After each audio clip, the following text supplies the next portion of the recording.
सभी को नमस्कार।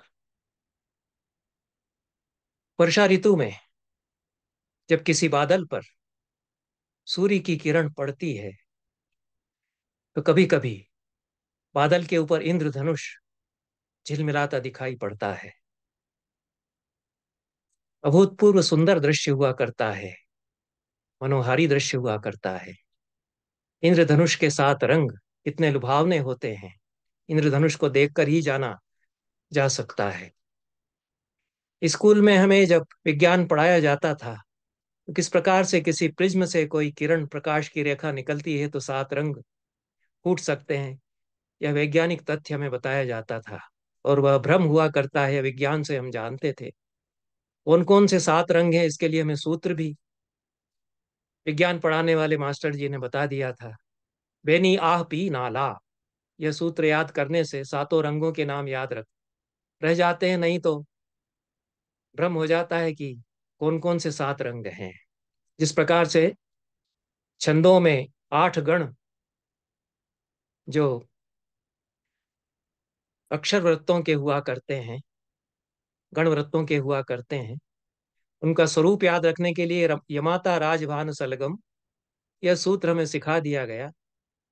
तो सैकड़ों जो छंद संस्कृत के बनते हैं उनको हम इस सूत्र के सहारे समझ लेते हैं। उसी प्रकार से इंद्रधनुष के सात रंगों का जो अद्भुत संसार है उसके सात रंग याद रखने के लिए बेनी आह पी नाला यह सूत्र लगभग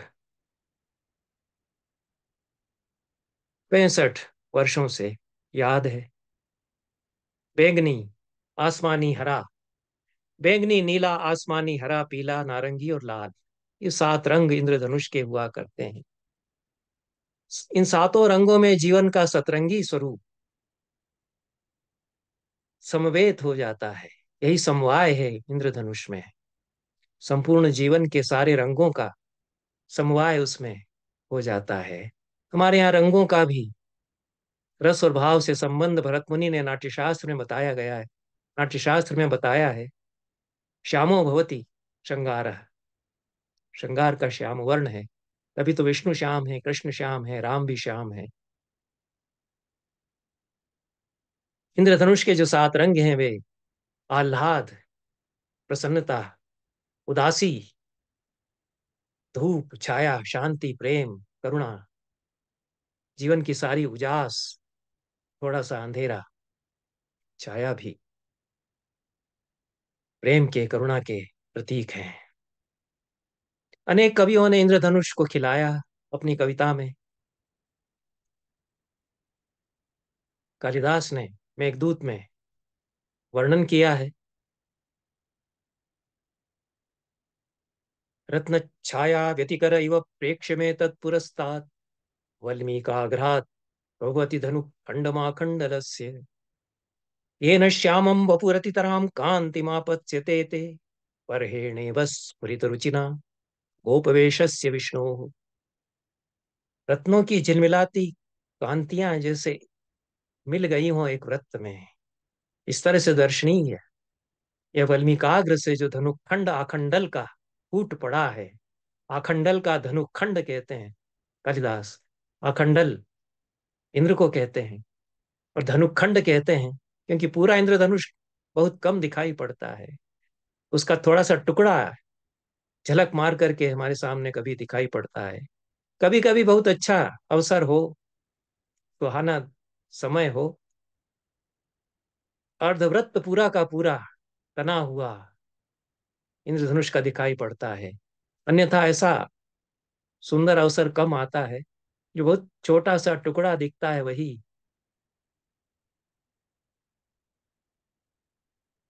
आंखें चुरा लेता है, आंखें उस पर टिकी रह जाती हैं।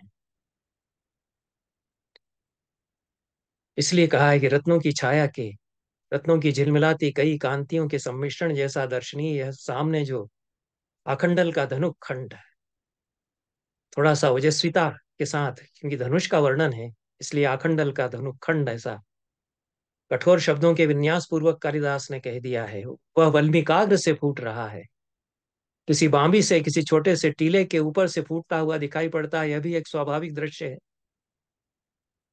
क्षितिज पर यदि इंद्रधनुष तना हुआ है, किसी टीले में से निकल रहा है, ऐसा भी लग सकता है। और भी व्याख्याएं की गई हैं। मैंने इस पद्य पर अन्यत्र विस्तार से चर्चा की है। और वाल्मीकि का सातपे मेघे, यह भी कोश में बताया गया है। किसी मेघ पर सूर्य की किरण यदि गिर पड़े तो सातप, धूप भी उस पर कुछ आ गई है, तो सातप जो मेघ है, सूर्य की किरण से युक्त जो मेघ है, सूर्य की किरण का परिधान पहने हुए मेघ वल्मीक कहलाता है। यह कोशकार बताते हैं। सूर्य की किरण जब उस पर पड़ती है तो बादल के भीतर जो जल है उससे प्रत्यावर्तित होकर के सतरंगी आभा रच देती है। तब तो जो अद्भुत सौंदर्य का दृश्य खिंच जाएगा। कालिदास उसकी कल्पना जिस तरह से करते हैं अनूठी है। ये न श्यामम वपु रतितराम कांति मापत्स्यते ते, श्याम वपु, हमारा ये जो श्याम सलोना देह है वह बहुत अधिक चमक उठेगा। इंद्रधनुष जब उस पर अलंकृत हो जाएगा, अलंकार की तरह पब जाएगा, तो बर्हेणेव स्फुरित रुचिना गोपवेशस्य विष्णु हो। जिस तरह से गोपवेशधारी विष्णु का देह चमकीले मयूर पंख से सज धज जाता है, इस तरह से उपमा कालिदास देते हैं। पानी की झिलमिलाती आभाएं, उनमें सूर्य की किरणें बिछलती हैं। कभी कभी पानी पर फुहारें बनती हों, जैसा कि जबलपुर के पास धुआंधार प्रपात में हमने देखा। यदि पानी पर फुहारें हैं और उसमें किसी फुहार की किसी बूंद में किरण चली गई है, तो तुरंत सतरंगी आभाएं झलक उठती हैं। विज्ञान की दृष्टि से यह भ्रम है, पर यह सौंदर्य का अनूठा संसार है। इस सौंदर्य से होने वाला जो आह्लाद है वह सत्य है।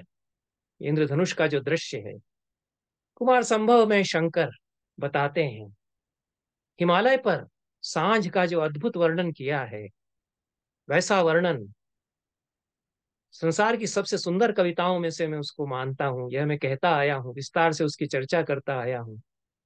ऐसा अनूठा सौंदर्य निसर्ग का, वह तो झूठ नहीं है। भले ही विज्ञान की दृष्टि से एक एक दृश्य उसका भ्रम ही क्यों न हो, कविता से जो सत्य हम जानते हैं वह आदि भौतिक स्तर पर मिथ्या हो सकता है, पर वह बड़ा सत्य होता है। उस आदि भौतिक संसार से ही रचा जाता है। वे ही किरणें हैं, वे ही बादल हैं, वे ही विज्ञान में बताया गया उनका स्वरूप हमारे सामने है। पर वह अद्भुत सौंदर्य झलकाता है जब उससे जो कल्पनाओं का संसार रचा जाता है, वह उससे बड़ा सत्य बनता है। शिव कहते हैं पार्वती से, सीकर व्यतिकरम मरीचिभिर दूरयत्यवनते विवस्वती, इंद्र चाप परिवेश शून्यताम निर्झरास्तव पितुर्व्रजन्त्यमी। विवस्वती, मरीचिभि सीकर व्यतिकरम दूरयति सती, अवनत विवस्वान, पश्चिम में अवनत हो गया, झुक गया। क्षितिज पर झुकता हुआ जो सूर्य है, वो अपने किरणों को समेट लेता है, दूर हटा रहा है अपनी किरणों को। सीकरों के व्यतिकर से जो झरनों की फुहारें हैं, उन फुहारों पर जो उसकी किरणें पड़ रही थी, उनको वो समेट समेट रहा है। और जैसे जैसे किरणें सिमट सिमट कर उन फुहारों से दूर होती हैं, जो कितने कितने कितने इंद्रधनुष तने हुए दिखाई पड़ रहे थे सब और, वे इंद्रधनुष विलीन होने लगते हैं। इंद्र चाप परिवेश शून्यताम निर्झरास्तव पितुर्व्रजन्त्यमि, बहुवचन में रखा है। कितने कितने निर्झर हैं, कितनी कितनी फुहारें उन निर्झरों की। और पश्चिम में ढलते हुए सूरज की किरणें उन फुहारों से जब पड़ती हैं तो कितने कितने इंद्रधनुष पूरे हिमालय पर तने हुए दिखते हैं। ऐसा अद्भुत अनोखा वर्णन किया है। यह तो शिव ने ही देखा होगा। अब तो उतने सारे झरने नहीं, अब तो उतने सारे तने हुए इंद्रधनुष हिमालय के ऊपर बिछे हुए, बिछलते हुए, चमकते हुए दिख जाएं, ऐसा नहीं। हिमालय तक तो हम भी गए, न वैसे झरने, न वैसे इंद्रधनुष अब तनते हैं, लेकिन कालिदास ने तो देखे और दिखाए। शिव ने दिखाए, शिव की दृष्टि से कालिदास ने दिखलाए। तो सीकरव व्यतिकरम मरीचिभिर दूरयत यवनते विवस्वती। अवनते विवस्वती, मरीचिभि, सीकरम सीकरव व्यतिकरम दूरयति, सीकर के व्यतिकर को, फुहारों से दूर हटाता है किरणें। तो जो इंद्रधनुष तने हुए थे वे गायब होते चले जा रहे हैं, सांझ ढल रही है। लेकिन एक और दृश्य आता है उसके बाद, वह भी धूप और छाया और पानी, इन्हीं से बनता है। शंकर कहते हैं, पश्य पश्चिम दिगंत लंबिना निर्मितम मित कथे विवस्वता, दीर्घया प्रतिमया सरोम्बसाम आपनीयमिव सेतु बंधनम। हे मित कथे पार्वती, हे कम बोलने वाली पार्वती। शिव ही बोलते हैं, जो पुरुष है वही रिझाता है, वही मनाता है, वही बोलता है प्रेम में। स्त्री उस समय चुप हो जाती है। पार्वती पूरे अष्टम सर्ग में चुप है, लेकिन शिव लगातार जो पूरा हिमालय देखते हैं और एक एक दृश्य का अंकन करते हैं। ऐसा अद्भुत हिमालय का सौंदर्य। तो कहते हैं कि पश्चिम दिगंत लंबिना विवस्वता,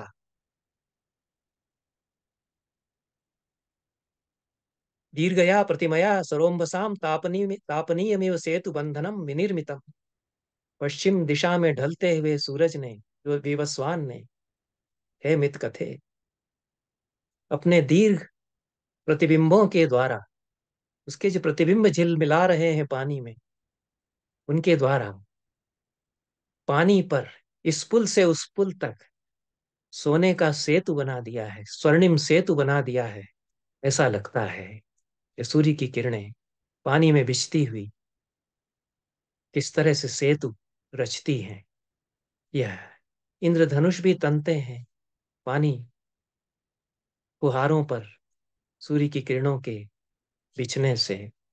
इंद्रधनुष जब सिमटने लगते हैं, तब ढलते सूरज की किरणें और नीचे उतरकर पानी पर झिलमिलाती हैं। तो सुनहरी चादर बिछी हुई तो हमको भी कई बार छलकती हुई लगती है। ढलते हुए सूरज का प्रतिबिंब जब हम देखते हैं नदी में, शांत नदी में, सरोवर में, तो सोने के प्रतिबिंब, सोने की चादरें जैसे बिछ गई हों, ऐसा लगता है। ये तो सुंदर दृश्य है, यह सौंदर्य है। यह भौतिक जगत का सत्य न होते हुए भी ये जो सौंदर्य का अनुभव है, यह बड़ा सत्य हुआ करता है। और यह कविता का सत्य है। यही आख्यानों का, पुराणों का, कल्पनाओं का सत्य भी हुआ करता है। आधुनिक कवियों में अज्ञे ने अपनी कुछ कविताओं में इंद्रधनुष का वर्णन किया है। इंद्रधनु रौंदे हुए थे, यह कविता उनकी कविताओं का एक संग्रह भी है और उनकी एक कविता भी है। धूप माँ की हंसी के प्रतिबिंब सी शिशु वदन पर हुई भासित। बहुत अलग तरह की कल्पना है और इसमें इंद्रधनुष का सीधे सीधे वर्णन नहीं है। मुझे लगा कि इंद्रधनुष की ही बात यह यहाँ भी कर रहे हैं। परोक्ष रूप से इंद्रधनुष खिलता हुआ बता रहे हैं बच्चे के चेहरे पर। कल्पना भी बड़ी अच्छी की है।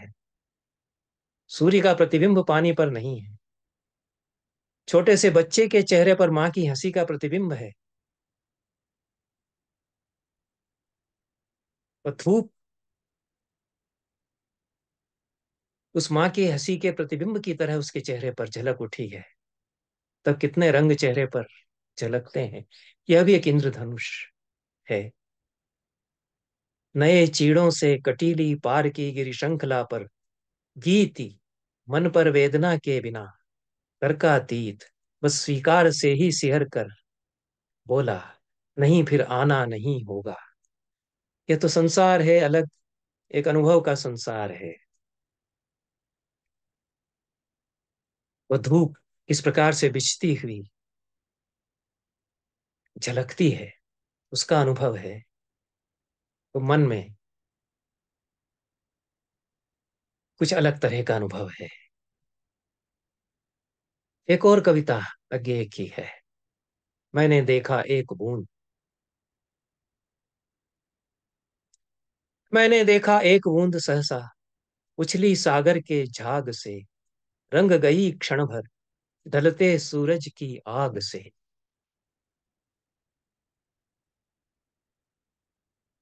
यह एक बिंब है। सागर के झाग से कोई बूंद उछली और अचानक सूर्य की किरण उस पर पड़ जाए। उस बूंद से रंग जाती है एक बूंद, सतरंगी आभा में रंग जाती है। ये बहुत छोटा सा दृश्य। कहाँ तो फुहारें कई कई हिमालय के निर्जरों की, और उनसे फूटते हुए इंद्रधनुष, और यहाँ एक बूंद सहसा उछली थी सागर के झाग से। वह अचानक सूर्य की किरण उस पर पड़ी और सतरंगी आभा में वह रंग गई। ये सारी नश्वरता, एक बूंद की क्या हैसियत, और एक एक क्षणांश के लिए सतरंगी आभा में उसका रंग जाना। यह भी कितना छोटा सा दृश्य है। इतने छोटे से अल्पकालिक दृश्य को पकड़ते हैं कभी यहाँ, उतने में ही विराट दिख जाता है। यही इंद्रधनुष की, ये सारी जो नश्वरता है इंद्रधनुष की, और उसका जो भ्रमात्मक होना है उसकी, उसका बड़ा सत्य है।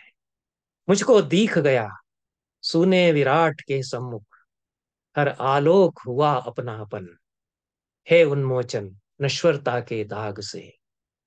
उतने में ही एक बूंद में जो सूर्य की किरण के पड़ने से आभाएं झिलमिला गईं, वो तिरोहित भी हो गईं। उतने में ही सूने विराट के सम्मुख आलोक छुआ अपनापन, वह नश्वरता के दाग से उन्मोचन बन जाता है। कविता नश्वरता से निष्कृति और अमरता का गान बन जाती है। संसार की सारी नश्वरता, उसमें जो हर कण कण में छिपा हुआ सौंदर्य है,